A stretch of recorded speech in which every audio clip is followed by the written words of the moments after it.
Pues muchas gracias. Muchas gracias a todos y todas por la presentación.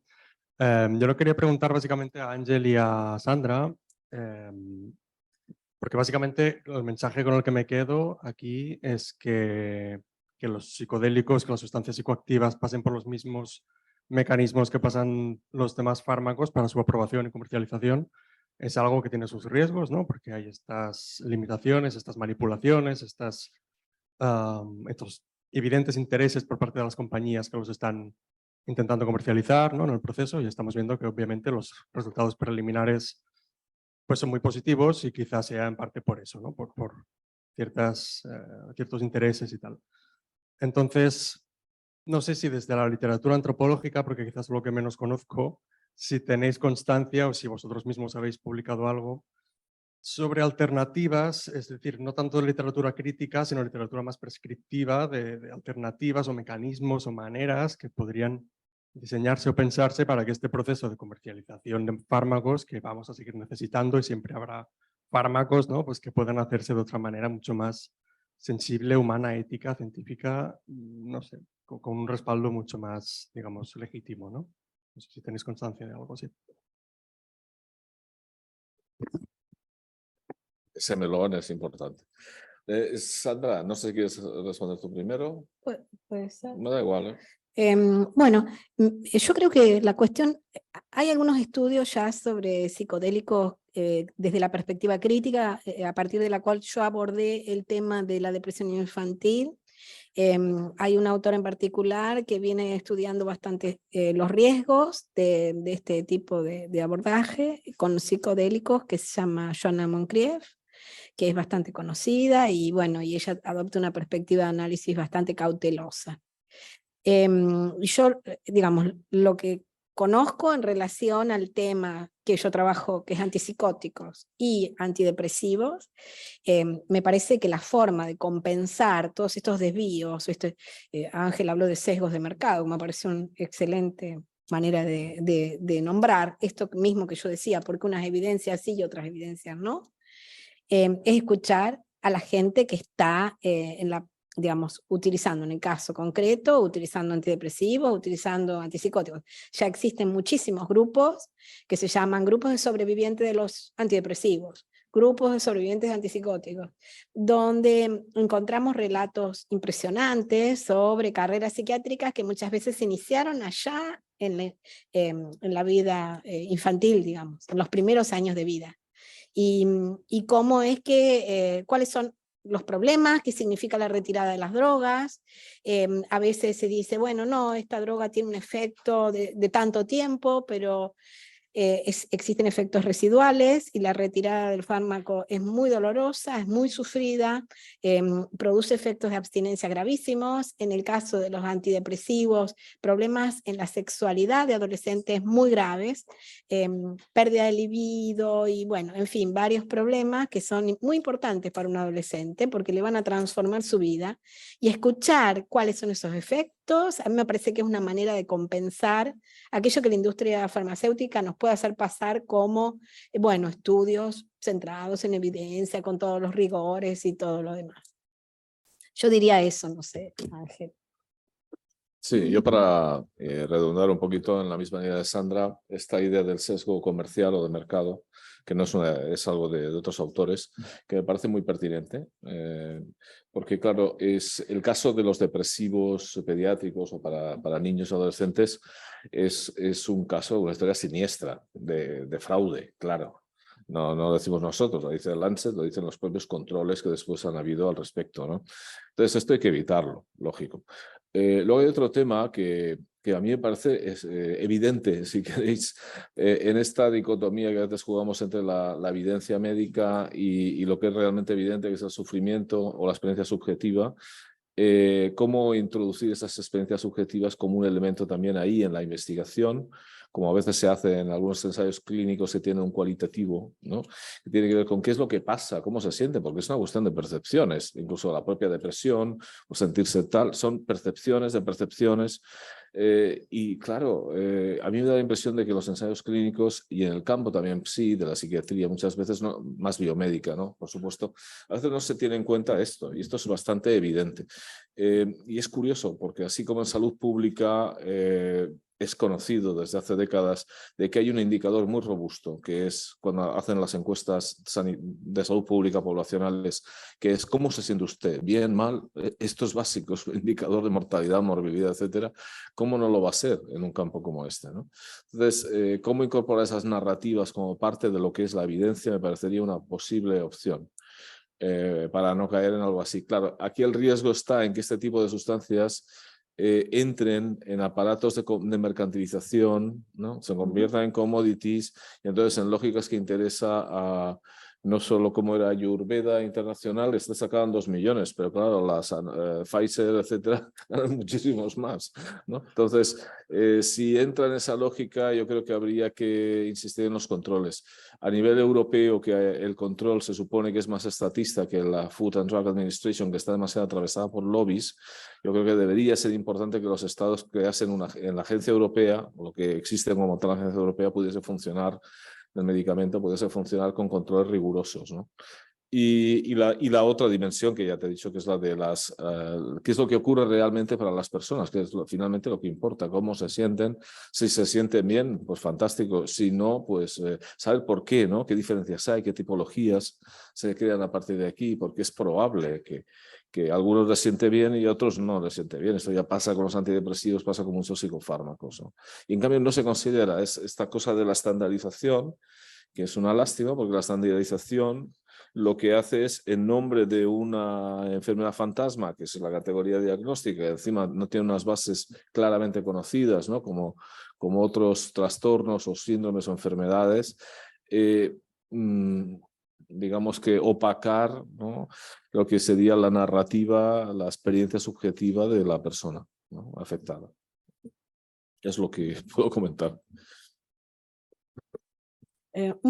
Un pequeño comentario más. En el caso, pegando este gancho de Ángeles, el problema de los diagnósticos, en el caso específico de los trastornos que tienen que ver con el estrés postraumático, desarmar el nudo del trauma, digamos, puede ser un trabajo muy difícil, muy lento, y probablemente, qué sé yo, incida más una escucha atenta y una recuperación de ese trauma y poder hablar sobre eso que la introducción de la droga. Me refiero al problema a veces que sea en los diagnósticos, ¿no? Porque hablamos de terapéutica, pero bueno, ¿terapéutica para qué?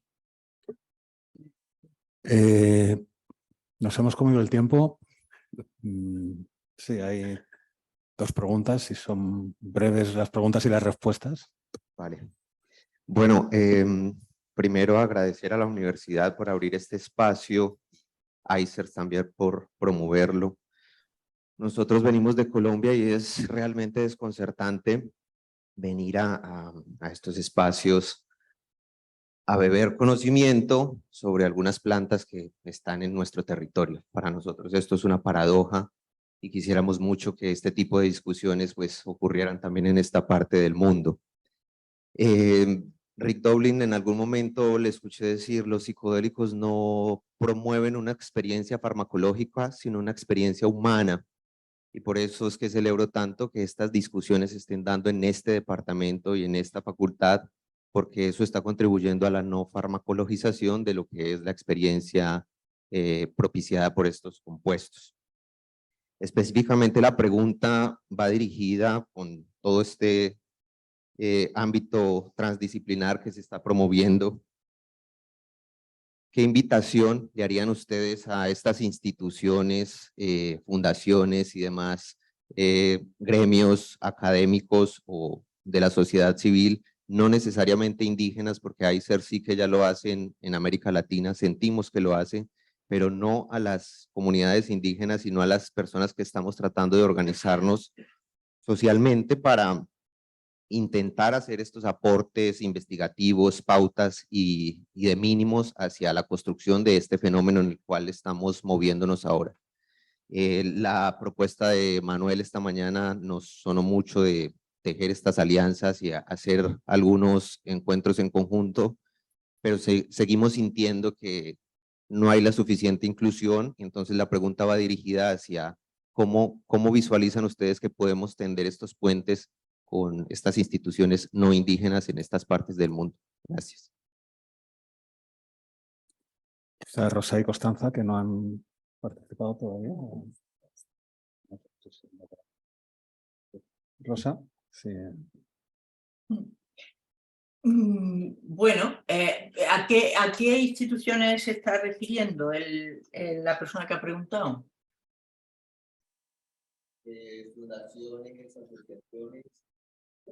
Fundaciones, asociaciones académicas, de vegetalistas, de personas de la sociedad civil, músicos, medicina, este otro tipo de gremios que no son estrictamente chamánicos, que se están queriendo incorporar a estas discusiones de tipo multitransdisciplinar. Pues en principio yo creo que sí que hay foros en los que este tipo de gremios se puede ir incorporando, ¿no? Y por ejemplo, este espacio está siendo un espacio en el que se está produciendo esa interdisciplinaridad. Gracias, Rosa. Joan. Bueno, muy brevemente, no es una pregunta, es un comentario, una reflexión. Como psiquiatra, como antropólogo, como persona que lleva casi medio siglo tratando pacientes, administrando fármacos de estos que han sido tan vilipendiados, lo digo porque se ha dado una imagen que me parece incorrecta. O sea, parece que aquí los antidepresivos, los antipsicóticos, bueno, es una barbaridad, es una monstruosidad. Los psiquiatras son un atajo de imbéciles que seguimos el dictado de las farmacéuticas y prescribimos lo que nos mandan. Creo que la realidad no es esta. Yo creo que, bueno, hay muchas formas de ejercer la psiquiatría. Los psicodélicos, yo soy un entusiasta de los psicodélicos, pero también comprendo sus riesgos y sus dificultades, y hay que ser muy cautos. Y entonces, simplemente, claro, no sé yo el público que hay aquí, si es simplemente público académico del mundo de la antropología, básicamente, me imagino, o psicología. Pero la medicina es una ciencia, no es una ciencia, perdón, es un arte. Y esto quiere decir pues, una serie de habilidades personales, sociales, y se puede evidentemente tratar a los pacientes no solo con fármacos. Yo siempre digo, el tratamiento no es solo una pastillita que yo le doy, una inyección, sino es un conjunto, para empezar, su forma de vida, luego los dispositivos que puedas desarrollar, como he desarrollado en mi vida en el clínico, en Andorra, en distintos sitios, a nivel de psicoeducación para la familia y para el paciente, terapias de grupo con esquizofrénicos, he hecho años de terapia de grupo con esquizofrénicos que tomaban su medicación, y yo he recibido mucho input de muchos pacientes gracias por el medicamento que me ha dado, porque me ha cambiado la vida.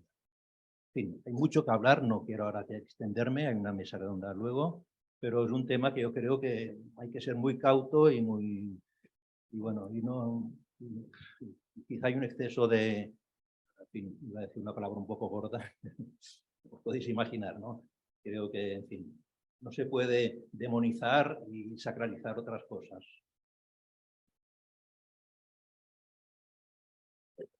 Sí, bueno, yo no he querido plantear que no soy antimedicamentos, es decir, el medicamento tiene una función. Ahora, es problemático la historia de los antidepresivos en niños y adolescentes, no lo cuento yo, lo cuentan otros. Esto lo he denominado certidumbre. En el caso o estratégica, porque creo que sí que hay una serie de intereses en juego que llevan a que se oculten determinados resultados, y que los clínicos, los profesionales son finalmente también víctimas de este proceso. En el caso de los antipsicóticos hay una literatura que indica que un 50% como mínimo de los usuarios están descontentos. En las etnografías que hemos hecho hemos observado que no, en entrevistas, grupos, que claro, cambia mucho de un psiquiatra a otro y de un profesional a otro. Hay una diversidad, pero también hay una lógica jerárquica que lleva a silenciar lo que serían esos efectos adversos, y esto pues imposibilita el diálogo, imposibilita la alianza terapéutica. Bueno, no, yo no quería, en mi caso yo no quería trasladar la imagen esta. El caso de los antidepresivos es conocido, es una historia de fraude, yo lo dejaría ahí. a nivel de los laboratorios. En el caso de la clínica, lo que pasa es que si la medicina es un arte, el modelo de medicina basada en la evidencia no deja que se desarrolle como arte, porque precisamente lo que hace es crear protocolos muy prefijados, culpabiliza o castiga a aquellos profesionales que se salen un poco del conjunto de lo que son los protocolos, y los protocolos están construidos fundamentalmente a partir de la mejor evidencia disponible. La mejor evidencia disponible, bueno, si algo es evidente es porque alguien se ha interesado en que sea evidente, y eso ya lo sabemos, ¿no? Eso lo han dicho algunos autores de la salud pública y los críticos de la medicina sesgada de la evidencia, ¿no? Entonces, ¿dónde quedan esos elementos que sí que aparecen en la retórica de la medicina basada en la evidencia, como son las expectativas del paciente y el expertise, la experteza del clínico? Esto queda aplastado con un protocolo en donde, bueno, si no le doy un antipsicótico, luego me van a castigar porque sí están los riesgos, si se suicida, si pasa esto, si pasa lo otro, y lo que falta, en el fondo, hay muchos miedos, mucha desconfianza, y lo que falta es un pacto de cuidados, que es lo que defendemos en el modelo de la gestión colaborativa de la medicación. Claro, un pacto no pasa por anular, por ejemplo, el psicofármaco, sino simplemente porque, bueno, si no le sienta bien, vamos a cambiarlo. Algo que es evidente y que muchos psiquiatras estoy seguro que hacéis, pero que también que en contextos como es el sistema público no es precisamente lo que muchas veces se posibilita, no tanto por los profesionales, sino por unas dinámicas sistémicas que llevan a que no sea así, por los tiempos, porque no hay tiempo, por una serie de situaciones. Por ejemplo, en nuestra investigación de la gestión colaborativa de la medicación, al final de esa investigación, ¿quién participó? Pues los 2 CESMAS, Centros de Salud Mental de Adultos de Barcelona y área metropolitana, más sensibles, que querían mejoras. Entonces ya, de hecho, nuestra investigación está inicialmente ya sesgada, porque era una investigación para la acción, para introducir mejoras. Esto lo llevas a determinados CESMAS y ya esto no chuta, porque ya no quieren esto. No piensan que no tiene que ser así, que la voz es la del psiquiatra y que el enfermo pues, no tiene conciencia de enfermedad y estas cosas que se dicen. Bueno, sabemos que muchas veces, ¿por qué llamarlo enfermedad? Hay conciencia de sufrimiento, ¿no? Esto aparecía en nuestra investigación también, que los usuarios se quejaban de que los profesionales, si los profesionales decían a ellos que no tenían conciencia de enfermedad, los profesionales a veces no tenían conciencia del sufrimiento que les provocaba los efectos adversos de los psicofármacos, incluyendo pues, la obesidad, la disfunción sexual, el síndrome metabólico, que babeasen en las interacciones personales, del sufrimiento que estaba asociado, por ejemplo, con los ingresos hospitalarios, los ingresos pues, voluntarios e involuntarios. Entonces, bueno, yo creo que hace falta mucho diálogo ahí para precisamente abrir las mentalidades pensando en el otro, ¿no? En qué es lo que al otro dice o percibe que le va bien o le va mal, que eso es fundamental. Y ahí puede estar también la inclusión de estas nuevas, no son nuevas, viejas nuevas sustancias que por prejuicios pues parece ser que tienen ciertas dificultades, ¿no? No me querías... Bueno, yo creo que está claro que la evidencia no siempre es evidente, o al menos las decisiones no siempre se toman de acuerdo a la evidencia, y que cuando se habla de políticas basadas en evidencia, o cuando se habla de que hay que tomar políticas basadas en la evidencia científica, pues esto de la evidencia científica sabemos muy bien cómo se genera, pero también cómo se construye, y como no siempre pues, es utilizada de manera bien intencionada. Entonces, bueno, pues de eso trataremos, ¿no? De seguir haciendo que desnudar al emperador, ¿no? ¿Puedo dar una rapidísima respuesta? No, una pequeñísima y rapidísima respuesta. Ya hace 10 años que vengo escuchando historias muy tenebrosas de gente que ha aumentado 20, 30 kilos por los antipsicóticos, gente que sufre horrores con el uso de antipsicóticos y antidepresivos, amigas personales que tienen dificultades inmensas para dejar las drogas psiquiátricas. Bueno, dicho esto, yo simplemente quería decir que la perspectiva crítica que yo adopto no es una perspectiva crítica aunque soy Foucaultiana, de una Foucaultiana loquita de América Latina, sino que es la misma perspectiva crítica que adopta Daños Puras, que adopta la OMS, que están diciendo, cuidado, porque estamos en una perspectiva de medicalizar excesivamente la infancia, la adolescencia, y sin un retorno de los efectos que esto produce. Entonces, bueno, simplemente era eso para decir que en la crítica no es que se pare un loquito así de una hora para otro a decir, bueno, no, yo soy contra. Hay toda una tradición muy larga de gente que está mostrando estas cuestiones y que no están necesariamente no son outsiders, son las personas como Daños Puras, por ejemplo. De acuerdo, volvemos a las 5:30.